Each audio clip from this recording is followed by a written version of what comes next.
United का जो concern हम लोगों ने आदरणीय दिलेश्वर कामत जी के माध्यम से जो पार्टी का कंसर्न था, जो हमने सुझाव दिया था, उस सुझाव को अक्षरशः पालन किया गया है। और हमारा जो कंसर्न था जेपीसी के समक्ष जो रखा था हम लोगों ने, वो था कि जो सामाजिक संगठनों के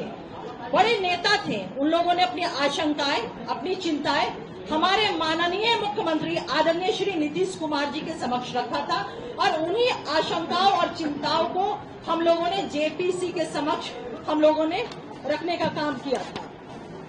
जो हमारा सजेशन था, सजेशन भी कह सकते हैं और शर्त भी कह सकते हैं, अगर इसको दूसरे वे में कहें, हमारे सारे सजेशन को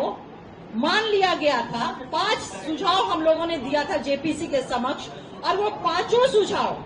बिल में, इनकॉर्पोरेट बिल में उसको लाया गया,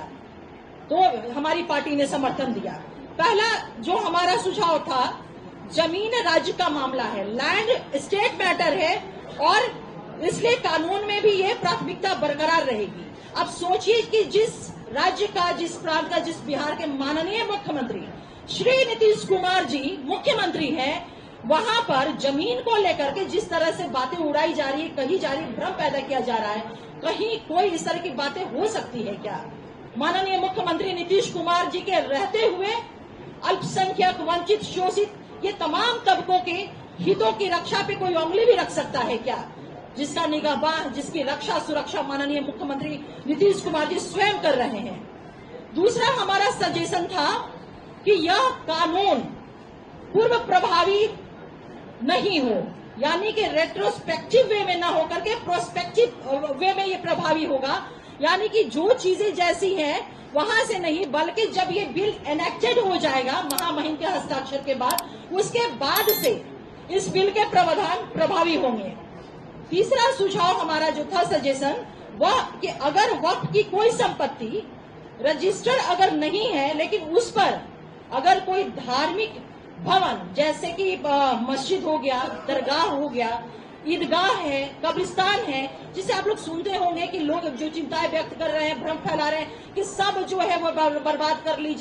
जाएगी, हमारा सब खत्म हो जाएगा। लेकिन इस बिल के माध्यम से जो हमने सुझाव दिया है, इनकॉर्पोरेट हुआ है, ये माननीय मुख्यमंत्री नीतीश कुमार जी की गारंटी के रूप में न सिर्फ बिहार में बल्कि पूरे देश के अकलियत समाज को ये मिला है कि उनके ये भवन जो है कहीं से भी